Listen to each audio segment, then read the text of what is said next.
Hi Ariane, it's Carolyn Sissons, the CEO of the Finance Learning Lab, and in this video I'm going to answer the 4 questions you asked regarding making sense of loans for small business owners. And they're 4 really good questions. I think they're questions that are going to be able to help a lot of different people, so I thought I'd put it together in a little bit of a video. So what we're going to tackle is how should a small business owner, if they've decided that they need to get a loan, how should they evaluate whether a specific loan option is a good idea for them? How do you make sense of the tons and tons of different options that are out there? I think if you do a Google search for different lenders, it's almost overwhelming. There's Lendio, QuickBooks, Blueacorn, Womply, so many others, and there's a lot of articles and concern out there around scams and frauds. So how do you navigate that as a small business owner? And how do you compare those options with some of the government loan options and COVID programs and all of the multitude of different options in there?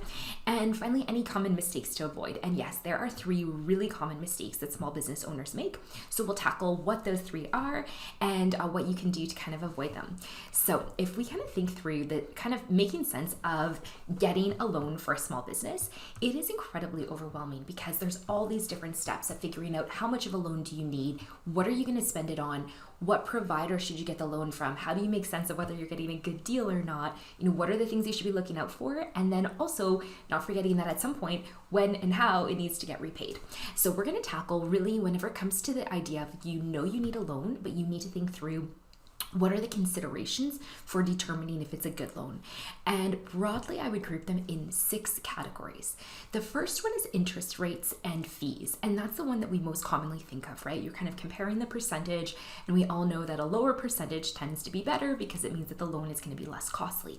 But the interest rates and the fees associated with getting the loan is really only one component of what you should be looking for when you're trying to determine if a specific loan is good for you. You obviously want to consider how much the provider is actually going to give you. And here you want to make sure that you're getting enough loan to be able to meet your needs, but not too much, not more than what you need. So there's kind of that Goldilocks principle of you're trying to get the right amount to suit your business needs, because there can be costs associated with taking on more money than what you ultimately need. Number 3 is looking through how long are you actually going to need the money for. Some loans are good options if you're just looking for, a pinch point, something to get you through the next 30 days. You're going to be looking at a very different type of loan than if you're looking to be able to fund an operation for the next 2 decades, 20 plus years. So how long is this provider going to be lending you the money for? And then number 4 is collateral. Collateral is essentially a fancy way of saying when you're taking on a loan, you are agreeing to be able to repay the principal plus the interest. But what happens if things go sideways and you actually can't? Are you having to promise to pay anything else? And so what we see commonly with small business owners, especially when they're earlier in the stages, a lender is going to ask for collateral. And that collateral might be their own personal residence. It might be some property that they own. It can be all sorts of different things, all the way down to your firstborn child, right? So collateral is sometimes described as a secured or an unsecured loan. And so that's one of the factors that you're going to want to consider is, are you providing security to the lender, also called collateral.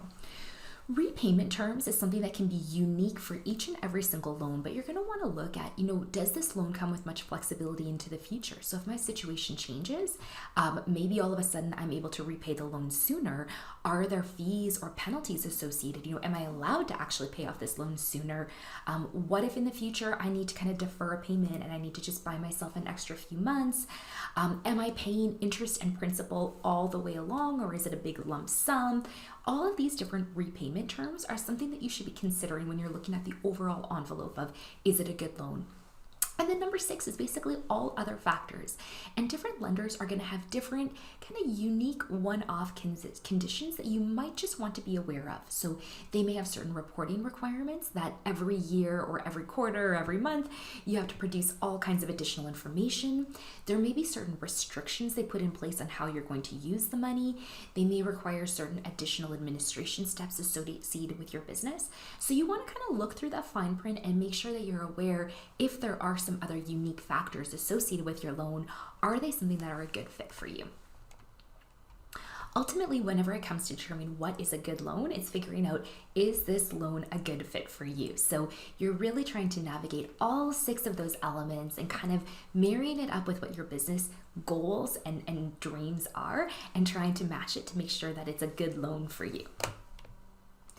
So you may want to kind of go through the option of taking a look at some of the different loans that are available to you and kind of ranking some of the different factors so that you can kind of evaluate the different loans, the different options, what's going to be the best fit.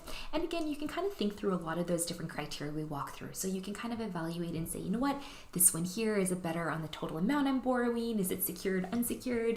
Do I like the repayment terms?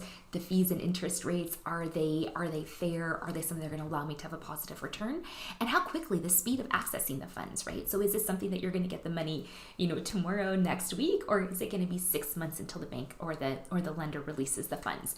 So you want to kind of use those 6 factors to kind of evaluate and think through your own unique situation. What are they offering and what is going to be the best option? All right, so once you've kind of made your wish list of, what you're actually looking for in a loan, you need to figure out, well, who's going to be your lender, right? And there's so many options out there. And sometimes there's a lot of confusion because we have some of these lending partners, right? So we have QuickBooks, Blueacorn, Womply, Lendio. They may call themselves all sorts of different names. They may call themselves registered loan agents. They may call themselves lending platforms. They may call them loan marketplaces. They each have their own unique angle. But what you really want to be thinking through is the category of all of these is over on the side is you, your wallet, your business trying to get money.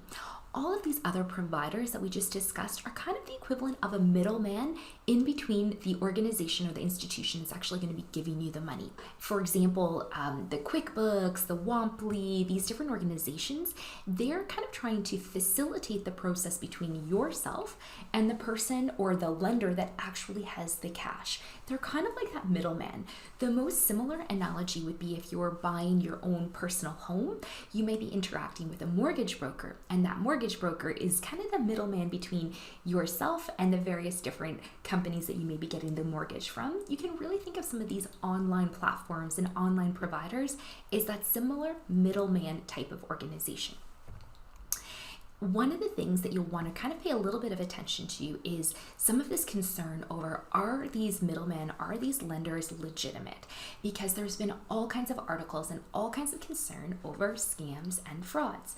And generally, the lending partners and the lending providers do tend to be legitimate, offering very legitimate services. But anytime you have money involved in any particular transactions, fraudsters and scamsters will come in out of the woodworks. And so you want to be really paying attention to people that are looking to commit fraud, not with those specific lending partners, but they may be people that purport to represent some of those organizations.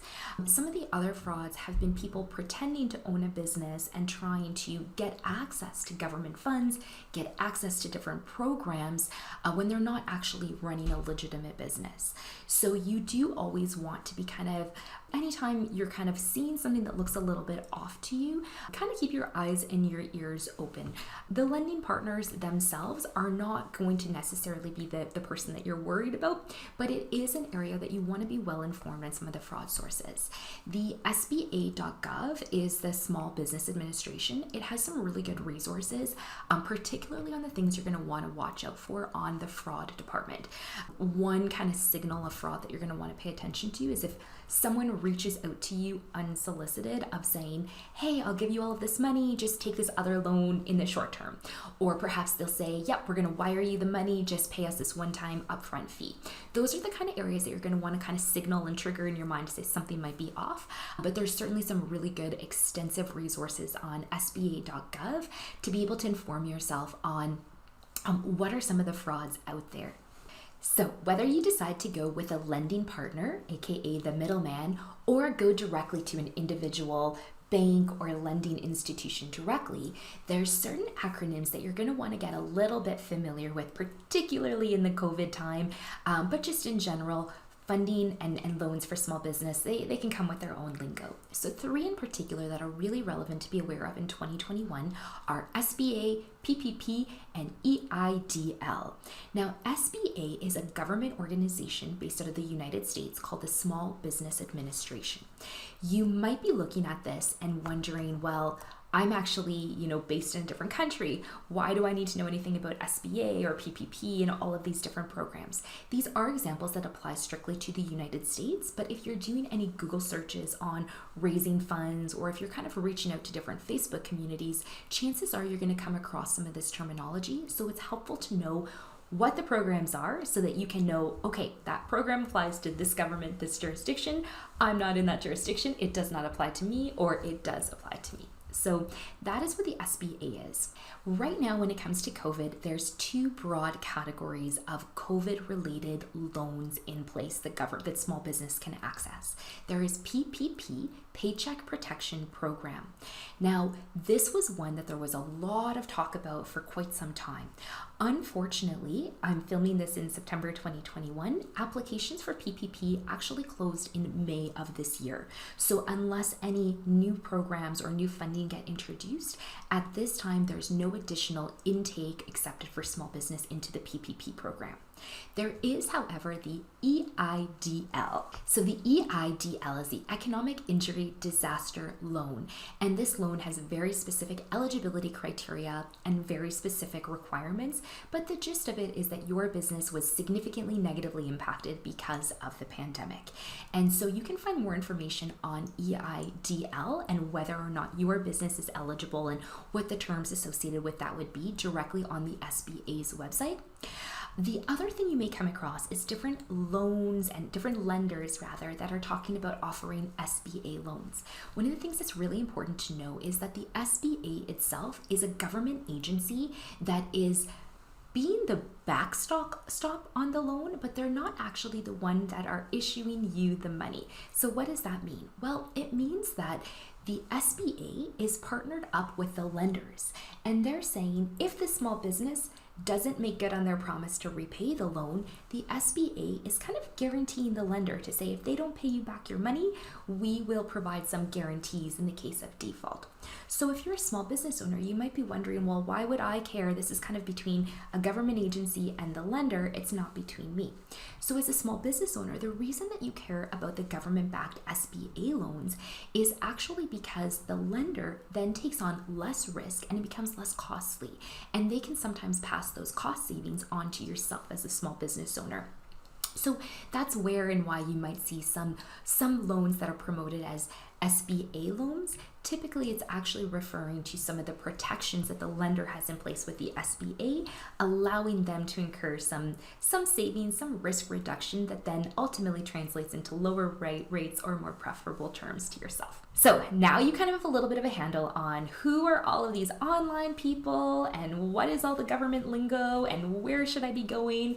Ultimately, what you really want to pay attention to whenever you're looking to be getting a small business loan is not so much who is the provider. You really want to be looking at the nitty-gritty details of what are they providing me. And so this is where I think small business owners run into three really common mistakes. The first common mistake is they'll just take any money offered from anyone. And that actually is a mistake because sometimes the fees, the conditions, the interest rate, the terms associated with the loan actually don't make sense for you to be able to take the money. So you really want to be evaluating whether the cost associated with borrowing the money still allows you to run a profitable business after the fact. So don't just view it as, hey, you're approved, you've got money, that means good, go spend it. Really evaluate to make sure the money is being offered at a good price. So that's a common mistake. The second common mistake that I see business owners looking at is really focusing strictly or solely on the interest rate. And the interest rate is really important. It's what's the cost associated with your loan, but it's really only one piece of the puzzle. You also want to be looking at the term and the total amount, the conditions, the collaterals, how much flexibility, additional hidden fees, all of these different things that we kind of touched on a little bit earlier. It kind of forms the whole portfolio of what you're taking on when you're accepting a loan. So you want to look at not just the interest rate, but the whole picture to make sure that the whole picture, when combined, is worth it to accept the terms of the loan. And the last part, I think, is Trying to navigate small business loans is incredibly overwhelming, and sometimes as a small business owner, there's a tendency to give up before actually securing the funding that you need to grow your business. The reality is, as much as there's all kinds of lending partners out there that are attempting to make your life easier, and a lot of really good agencies out there that are in place to support, you are going to face certain hurdles when you're trying to get a loan. You are going to face certain obstacles. There is a little bit of work associated in getting the documentation, the information together. So it's completely normal to face times when you feel a little bit overwhelmed in the process. But the mistake is to just give up before you work all the way through the process. So keep going, keep navigating, and you'll ultimately be able to secure the funding that you're looking for your business. I hope this was helpful. Again, I am Carolyn Sissons with Finance Learning Lab. Check us out on financelearninglab.com or Finance Learning Lab on YouTube.